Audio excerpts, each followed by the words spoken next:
Hi friends, நான் உங்க சுமதி. Welcome to Pattu's food zone. இன்னைக்கு நம்ம எல்லாருக்கும் பிடிச்ச தேங்காய் சாதத்தை எப்படி டேஸ்டியா பண்றதுன்னு பார்த்துடலாம். தேங்காய் சாதத்தை மோஸ்டா அவாய்ட் பண்றதுக்கு காரணமே நெஞ்சு கறிக்கும்ன்றது தான். இந்த மெத்தட்ல பண்ணீங்கன்னா அந்த பிரச்சனை வரவே வராது. ஸோ வீடியோக்குள்ள போறதுக்கு முன்னாடி குயிக்கா ஒரு சப்ஸ்கிரைபர் போட்டுருங்க. இப்போ வாங்க வீடியோக்குள்ள போலாம். இது பண்ணுறதுக்கு ஃபஸ்ட்டு கடாயில் 3 டேபிள் ஸ்பூன் அளவுக்கு தேங்காய் எண்ணெய் சேர்த்துக்கலாம். எண்ணெய் நல்லா காஞ்சதுக்கப்புறம் 1 ஸ்பூன் அளவு கடுகு ஜீரகம் சேர்த்துக்கலாம். கடுகு நல்லா பொரிஞ்சதும் 1 ஸ்பூன் கடலைப்பருப்பு சேர்த்துக்கலாம். கூடவே 1 ஸ்பூன் உளுத்தம்பருப்பும் சேர்த்துக்கலாம். எல்லாம் ஓரளவு பொரிஞ்சதும் இது கூட 1 ஸ்பூன் அளவு தோல் நீக்கின மலாட்டை பருப்பு சேர்த்துக்கலாம். நான் மலாட்டையை ஆல்ரெடி ரோஸ்ட் பண்ணதுனால கடலைப்பருப்பும் உளுத்தம்பருப்பும் வருந்ததுக்கப்புறம் சேர்க்குறேன். இது கூடவே 6-7 முந்திரி பருப்பு சேர்த்துக்கலாம். இது ஃபுல் அண்ட் ஃபுல் ஆப்ஷனல் தான், நீங்கள் விருப்பப்பட்டால் சேர்த்துக்கோங்க. எந்த வெரைட்டி ரைஸ் பண்ணாலும் அது கூட கொஞ்சமாக முந்திரி பருப்பு சேர்த்து பண்ணும்போது ரைஸ் ரொம்பவே சூப்பராக இருக்கும். இதில் 4 பச்சை மிளகாவை சின்ன சின்னதாக கட் பண்ணி வச்சுருக்கேன், அதை சேர்த்துக்கலாம். இதில் 1 காஞ்ச மிளகாவை கிள்ளி வச்சுருக்கேன், அதை சேர்த்துடலாம். காஞ்ச மிளகாய் சேர்த்து பண்ணும்போது தேங்காய் சாதத்தோட ஃப்ளேவர் நல்லாயிருக்கும். ஸோ ஸ்கிப் பண்ணாமல் சேர்த்துக்கோங்க. இதில் 2 கொத்து கருவேப்பிலையை உருவி வச்சுருக்கேன், அதையும் சேர்த்துடலாம். எல்லாம் நல்லா பொரிஞ்சு வந்ததுக்கப்புறம் 1/4 ஸ்பூன் அளவு பெருங்காயத்தூள் சேர்த்துடலாம். எந்த பொருளையும் கருக விட்டுறாதீங்க, அப்புறம் தேங்காய் சாதத்தோட டேஸ்ட்டே மாறிடும். இப்போது 3/4 கப் அளவு தேங்காய் துருவி வச்சுருக்கேன், அதையும் உள்ளே சேர்த்துக்கலாம். அரை மூடி தேங்காவை துருவினா இந்த அளவுக்கு வரும். அப்படியே சேர்த்துக்காம 1 கப்பில் மெஷர் பண்ணிவிட்டு சேர்த்துக்கோங்க. 1-2 நிமிஷத்துக்கு மட்டும் தேங்காவை வறுத்தா போதும். ரொம்ப நேரம் வறுத்துட்டிங்கன்னா கலர் சேஞ்ச் ஆகிடும்.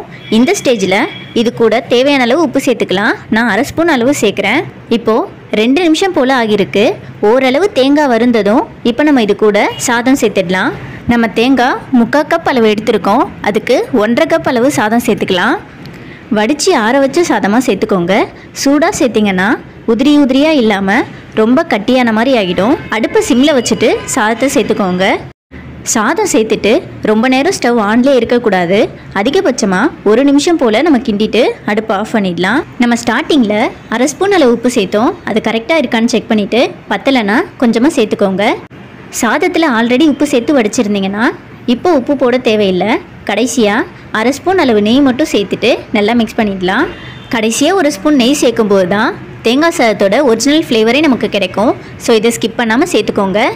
நெய் சேர்த்து நல்லா மிக்ஸ் பண்ணிவிட்டு கடைசியாக 1 கைப்பிடி அளவு கொத்தமல்லி சேர்த்துக்கலாம். எல்லாத்தையும் நல்லா ஒரு டைம் மிக்ஸ் பண்ணிவிட்டு அடுப்பு ஆஃப் பண்ணிவிடுங்க. தேங்காய் சேர்த்ததுக்கப்புறம் அடுப்பு ஹை ஃப்ளேமில் வைக்கவே வேண்டாம், எல்லாத்தையுமே மீடியம் ஃப்ளேமில் வச்சே நம்ம பண்ணிக்கலாம். தேங்காய் சாதம் இன்னும் டேஸ்டியாக வர்றதுக்கு கடைசியாக ஒரு ஒர்க் பண்ணிடலாம். இப்போ ஒரு பேனில் எண்ணெயை நல்லா சூடு பண்ணிவிட்டு 4-5 அப்பளத்தை பொரித்து எடுத்துக்கலாம். அப்பளம் நல்லா பொரிஞ்சிடுச்சு. இப்போ இதில் இருக்க எண்ணெயை ஃபுல்லாக வடிச்சிட்டு நம்ம வெளியே எடுத்துடலாம். நீங்கள் இந்த அப்பளம் தான் சேர்க்கணும்னு இல்லை, உங்கள்கிட்ட ரவுண்ட் அப்பளம் இருந்தாலும் அதையும் சேர்த்துக்கலாம். நம்ம பொரிச்ச அப்பளம் எல்லாத்தையும் ஓரளவு உடச்சி உள்ளே சேர்த்துக்கலாம். ரொம்ப பொடியாக உரைக்க வேண்டாம், கொஞ்சம் பெருசாக இருந்தாலும் ஓகே தான். இப்போ இதை மிக்ஸ் பண்ணிவிட்டு சுட சுட பரிமாறிடலாம். 5 நிமிஷத்தில் சுட சுட தேங்காய் சாதம் ரெடி ஆகிடுச்சு. நீங்களும் வீட்டில் ட்ரை பண்ணிவிட்டு எப்படி வந்திருக்குன்னு கமெண்ட்டில் சொல்லுங்கள். வீடியோ பிடிச்சிருந்தா லைக் பண்ணிவிட்டு உங்கள் ஃப்ரெண்ட்ஸ் அண்ட் ஃபேமிலிக்கும் இந்த வீடியோவை ஷேர் பண்ணிவிடுங்க. மறக்காமல் நம்ம சேனலையும் சப்ஸ்கிரைப் பண்ணி வச்சுக்கோங்க. பாய்.